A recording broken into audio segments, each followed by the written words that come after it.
Film की शुरुआत में हमें बगदाद के शहर में रेगिस्तान दिखाया जाता है, जहां पर आर्मी एजेंट्स की टीम अपने लीडर लू फेंग के साथ एक मिशन पर आई थी। लू आकर वहां पर ऑयल फैक्ट्री के लीडर से मिलता है, जो यहां पर फैक्ट्री कंट्रोल करने का काम किया करती थी। असल में ऑयल कंपनी की फैक्ट्री के लोग बहुत बड़ी मुसीबत में थे। इन पर हर रोज हमले हो रहे थे और यही वजह थी कि लू की टीम इनको यहाँ पर बचाने के लिए आई थी। फैक्ट्री की लीडर लू को बताती है कि उसने यहाँ पर 400 लोगों को बचाना है और हमें यहाँ से बचाकर ग्रीन जोन तक पहुँच जाना होगा। इसके बाद हमें गांव में क्रिस नाम का एक आदमी दिखाया जाता है, जिसके पास उसका भाई आया था। वो कहता है, भाई मैं आपके लिए एक मिशन लाया हूँ, जिसको पूरा करने पर हमें बहुत सारे पैसे मिल सकते हैं। हमें एक बस में कुछ लोगों को अगवा करना है। जब क्रिस अपने भाई की ये बात सुनता है तो उसे मना कर देता है, क्योंकि क्रिस कभी भी कोई गलत काम नहीं किया करता था। इसके बाद हम क्रिस के गाँव में ओवेन नाम के एक आदमी को देखते हैं, जो जमीन से पानी निकालने का काम किया करता था। क्रिस के गाँव में भी पानी की कमी थी। क्रिस अपने गाँव वालों से बहुत प्यार करता था, इसीलिए वो पानी निकालने के लिए ओवेन को बुलाता है। ओवेन अब एक कुएं से पानी निकालने की कोशिश करता है, मगर नहीं निकाल पाता। उस वक्त गर्मी भी बहुत थी और क्रिस के गांव के लोग बहुत गरीब भी थे।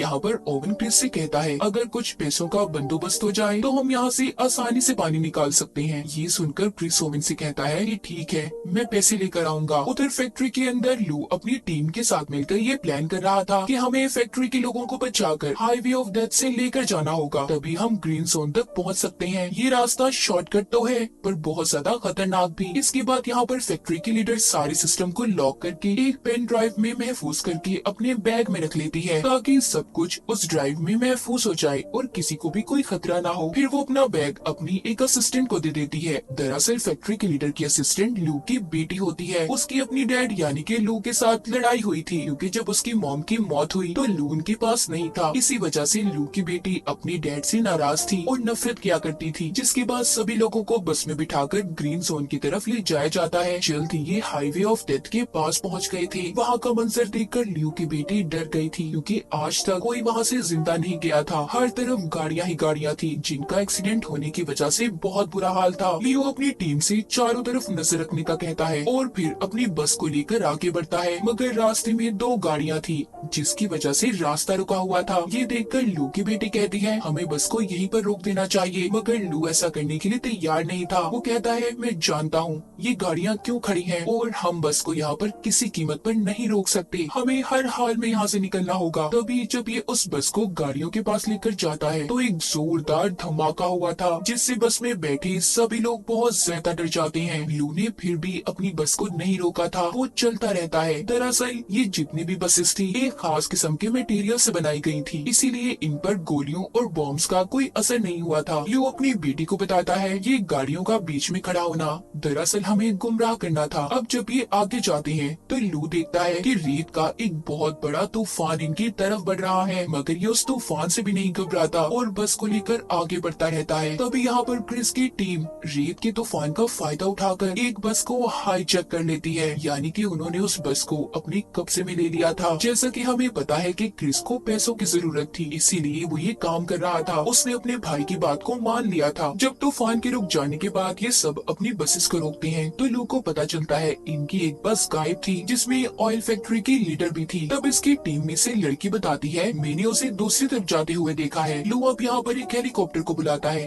ताकि उस बस को जल्दी से ढूंढा जा सके। इस काम में लू की बेटी भी उसके साथ जाने का कहती है। लू हेलीकॉप्टर में अपनी बेटी को लेकर उस बस को ढूंढने निकल गया था। कुछ दूर जाने के बाद लू हेलीकॉप्टर से एक ट्रक को देखता है। अब इसे समझ आती है कि रेत का असल में कोई तूफान नहीं था, बल्कि दुश्मनों ने इस ट्रक की मदद से नकली तूफान बनाया था, ताकि वो हमारी बस को हाईजैक कर सके। कुछ देर के बाद लू को अपनी बस नजर आ जाती है। राब्ता करने पर लू की टीम की लड़की उसे बताती है, उस बस में से अमेरिकन ने हमारे 5 लोगों को अगवा किया है, जिनमें ऑयल फैक्ट्री की लीडर भी थी। जिसके बाद लू अपनी टीम से दोबारा राब्ता करता है और बाकी की बसेस को ग्रीन जोन तक पहुंचाने का कहता है। इधर क्रिस भी अपने साथियों के साथ जब गाड़ी में बैठा आगे बढ़ रहा था तो ऊपर से लू अपने हेलीकॉप्टर से इन पर बॉम्ब गिराता है। क्रिस भी अपनी गाड़ी से निकलकर गन लेकर हेलीकॉप्टर पर हमला कर रहा था, जिससे हेलीकॉप्टर उनसे थोड़ा दूर हो जाता है। उसमें आग लग गई थी।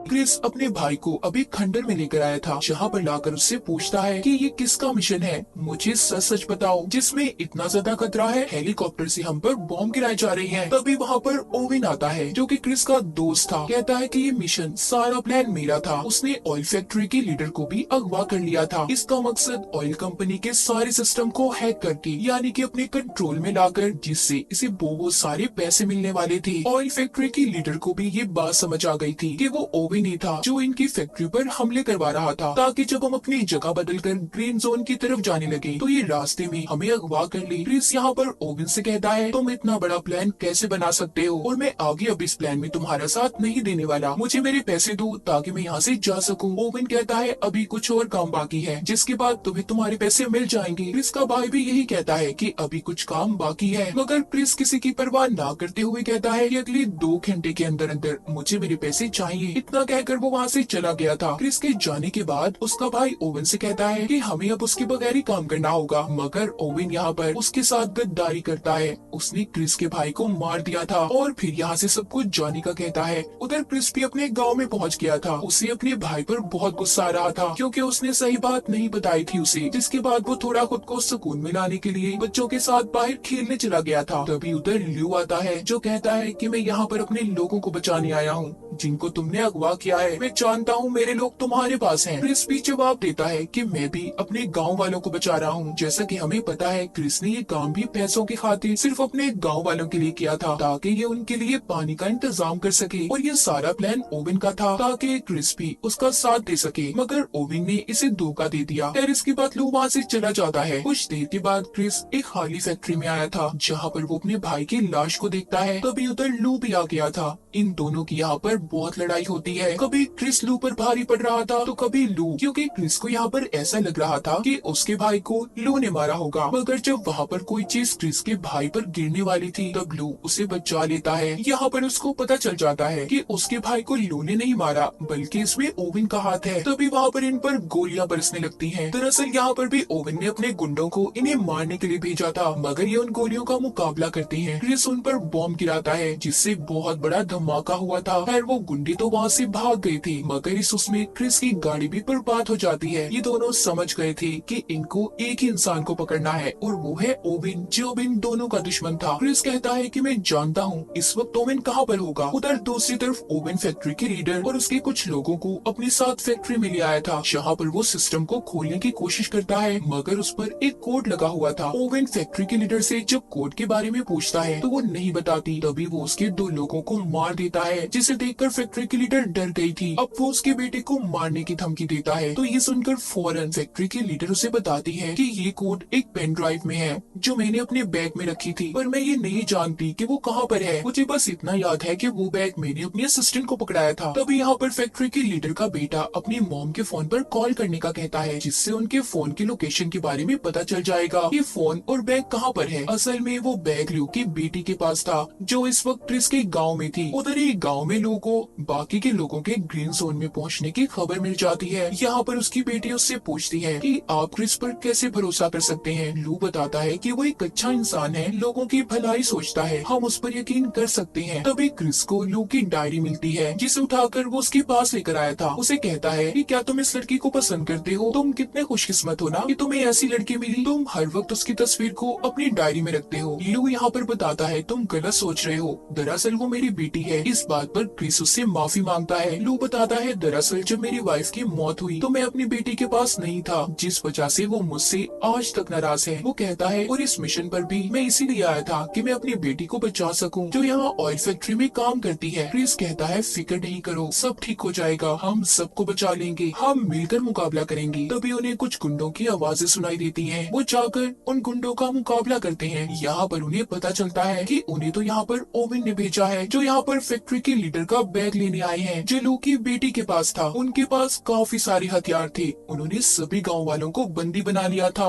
और अब वो फैक्ट्री के लीडर का बैग भी मांगते हैं जिसमें पेन ड्राइव थी जिसमें सिस्टम का कोड लॉक था। क्रिस उन्हें वो बैग दे देता है, जिसे लेने के बाद वो वहाँ से चले गए थे। ऐसा करने पर लू और उसकी बेटी उससे बहुत नाराज थे। तब क्रिस कहता है कि मैं पूरे गांव वालों की जान को ऐसे खतरे में नहीं डाल सकता था। जब सुबह होती है तो क्रिस लू की बेटी से पूछता है कि आखिर उस बैग में क्या था जिसको देने पर तुम तैयार नहीं थी। वो बताती है उस बैग में एक पेन ड्राइव थी, जिससे ऑयल फैक्ट्री के सारे सिस्टम को हैक कर सकते हैं और पूरे बगदाद शहर के ऑयल को कहीं पर भी ट्रांसफर यानी कि भेजा जा सकता है। इस सिस्टम से ऑयल स्मगलिंग भी होती है, जिसके बाद किसी भी मुल्क या शहर को वो ऑयल बेच सकते हैं। और अगर ऐसा हो गया तो ये अब तक ऑयल की सबसे बड़ी चोरी होगी। दूसरी तरफ हम जर्मनी के शिप को देखते हैं, जिसका कैप्टन ओवन से फोन पर बात कर रहा था। इधर गांव से भी क्रिस और लू निकल गए थे, मगर लू की बेटी को ये लग रहा था कि वो दोनों मिलकर भी सब कुछ नहीं रोक पाएंगे, इसलिए वो भी गाड़ी लेकर उनके पीछे निकल जाती है। ओवन के पास भी उसके गुंडे बैग को लेकर पहुंच गए थे। वो फैक्ट्री के लीडर को अब बैग देकर पेन ड्राइव से लॉक खोलने का कहता है। वो जैसे ही पेन ड्राइव को सिस्टम में लगाती है, सारा सिस्टम ऑन हो गया था, यानी कि चलना शुरू हो जाता है। ओवन उस जर्मनी की शिप में ऑयल भरवाने का कहता है, मगर इस काम में 24 घंटे लगने थे। कुछ वक्त के बाद क्रिस और लू भी अपने ट्रक पर ओवन के पास फैक्ट्री में पहुंच गए थे। वो उसके गुंडों का मुकाबला कर रहे थे। लू एक पाइप पर चढ़कर बड़े ही शानदार तरीके से ओवन के आदमियों को मार देता है। ये सब कुछ ओवन भी छुप कर देख रहा था। वो अपने आदमियों से कहता है कि हमें जल्दी यहाँ से निकलना होगा, क्योंकि उसका काम अब पूरा हो गया था। जर्मनी के शिप में ऑयल भरा जा चुका था। क्रिस भी फैक्ट्री के अंदर जाता है। वो आकर गुंडों को मारने लगा था, तभी उसकी नजर बाहर जाती है। वो देखता है कि ओवन यहाँ से भाग रहा है। अब वो दौड़ते हुए ही उसका पीछा करता है। तभी रास्ते में उसे लू की बेटी मिलती है, जो गाड़ी लेकर इनके पास पहुँच गई थी। ये दोनों मिलकर अब ओवन का पीछा करते हैं। इधर लू फैक्ट्री में ओवन के गुंडों का मुकाबला कर रहा था। वो एक एक करके सभी को मजा चखाता है। वहाँ पर अब ऑयल फैक्ट्री की लीडर आती है, जो कहती है कि सब कुछ बर्बाद हो गया, उन्होंने पेन ड्राइव से ऑयल की चोरी कर ली, हमें इतने बड़े नुकसान को रोकना होगा। उधर रास्ते में क्रिस जब ओवन का पीछा कर रहा था, तो वो अपनी गाड़ी को जंप करता है।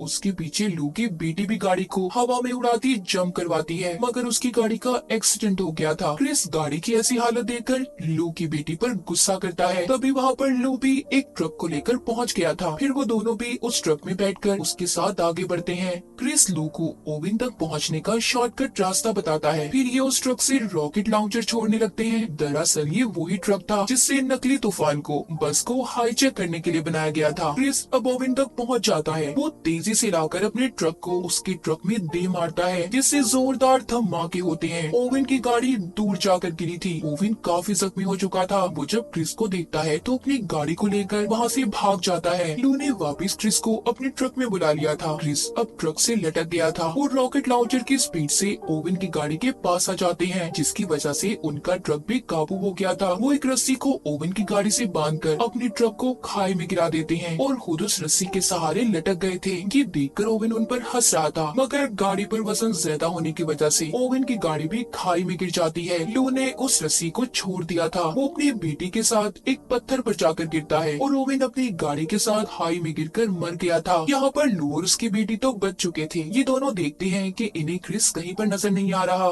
ये समझते हैं कि क्रिस मर गया। तभी लू की बेटी की नजर उसकी डायरी पर पड़ती है। जब वो देखती है तो उसमें उसकी और उसकी मॉम की तस्वीर थी। लू बताता है कि मैं तुमसे और तुम्हारी मॉम से बहुत प्यार करता था, मैं कभी तुम्हें अलग करना नहीं चाहता था। ये सुनकर लू की बेटी उसके गले लग गई थी। तभी लू के पाँव को नीचे से क्रिस पकड़ लेता है, जो अभी भी जिंदा था। ये दोनों उसे ऊपर खींच लेते हैं। तीनों तो बच गए थे, मगर अब ये सोचते हैं कि यहाँ से कैसे निकलेंगे। तब लू के दिमाग में एक आइडिया आता है। वो कहता है कि हमें यहाँ पर बहुत जोर से शोर मचाना चाहिए ताकि कोई इनकी मदद कर सके। कुछ वक्त के बाद दिखाया जाता है इन्होंने जर्मन के उस शिप को भी पकड़ लिया था जिसको ओवन ने ऑयल बेचा था। क्रिस के गांव में भी पानी आना शुरू हो जाता है। ये काम क्रिस और लू ने मिलकर किया था। सब गांव वाले बहुत खुश थे। फिर लू की टीम उसके पास आकर अगले मिशन के बारे में पूछती है। तब क्रिस भी उससे ये वादा करता है कि हर मिशन में वो उसका साथ देगा। और इसी के साथ इस फिल्म की कहानी यहीं पर खत्म हो जाती है।